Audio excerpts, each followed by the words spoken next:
Hello. Okay, this is the next assignment in the practicing course. Remember, we are going through this book, The Practice Revolution by Philip Johnston. Today we are talking about the practice flaw called sheep counters.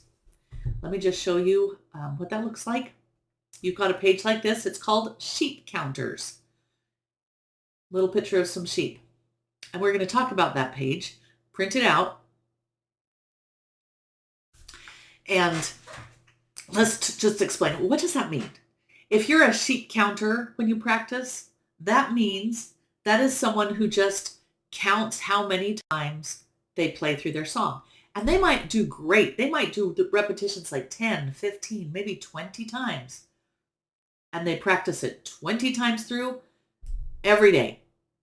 And you might be wondering, that sounds great. Why is that a bad thing? You told me that I had to do my songs more than once. Remember when we did the one and done and you had to practice something like 50 times?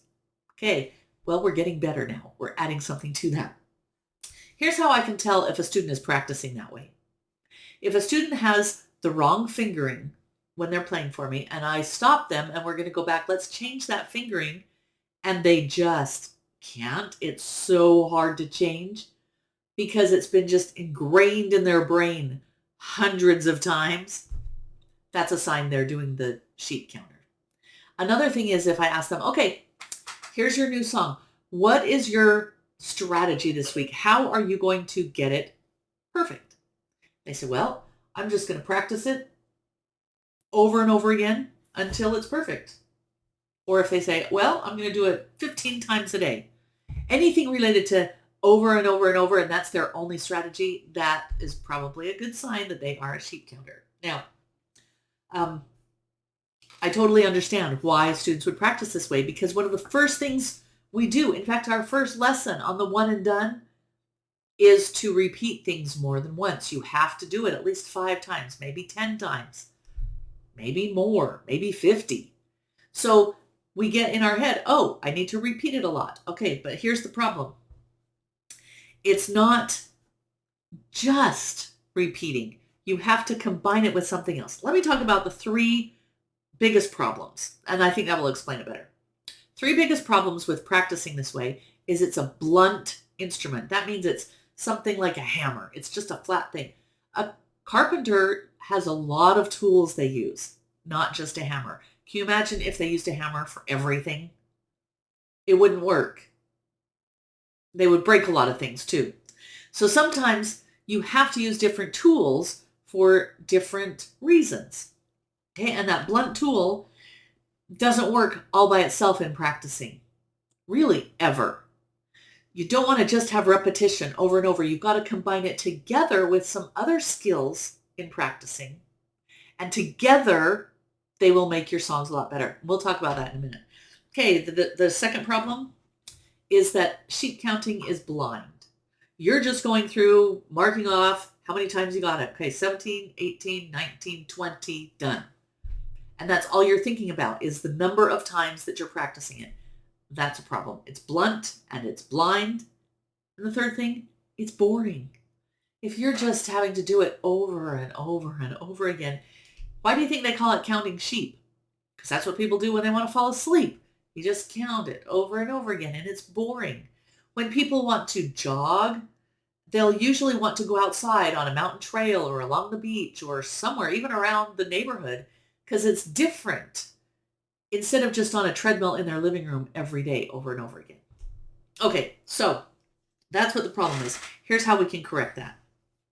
And I want you to remember, if this is a problem for you, you must really love to practice, because you're going to have to practice like 10 times more than anybody else does in order to get anything. And you may never get it good. You'll just be practicing forever. Another thing, just to point out, when you are practicing with just repeating by just a number of times, you're just remembering. It's not getting better because you're not combining it with anything that makes the song better. What you're doing is just remembering it better. So if you've got the wrong fingering, now you remember the wrong fingering, even better. If you're playing the wrong notes, now you can do the wrong notes, even better. You're actually practicing getting worse at the piano. And that's not what you want to do, right? You want to be able to practice in a little bit of time and get better. Okay, here's one of the secrets. I want you to take your assignments. We're going to break it down into small sections. This time the section needs to be about a line. So about 4 measures. Look in your music and determine what's going to be best for you. So you pick one line or about 4 measures. And you can do more than one line in a day. But when you're practicing that line, practice it 5 times, 5 different ways. Here are some ideas. This is what's written on your paper. You could count out loud this time. That means you're working on your counting. So count out loud. You could play it from memory. If you're far along that you might be able to do that. You can play it really slow. You could do right hand alone, left hand alone, together. You could play it with the metronome. You could really focus on getting all the dynamics. That's the louds and the softs. There's a lot of different ways. And we'll talk about more tools as we go along, but I want you to come up with 5 different ways. Now, don't just think of different ways. Like this time I'm going to play it standing up. This time I'll play it sitting down. That doesn't get your song any better. The things I talked about first on working on the dynamics or the rhythm or the notes, that's what makes your song better. So 5 different ways that will make your song better. Then you're done practicing that section. Now, you can do 2 or 3 of these sections a day in each of your assignments.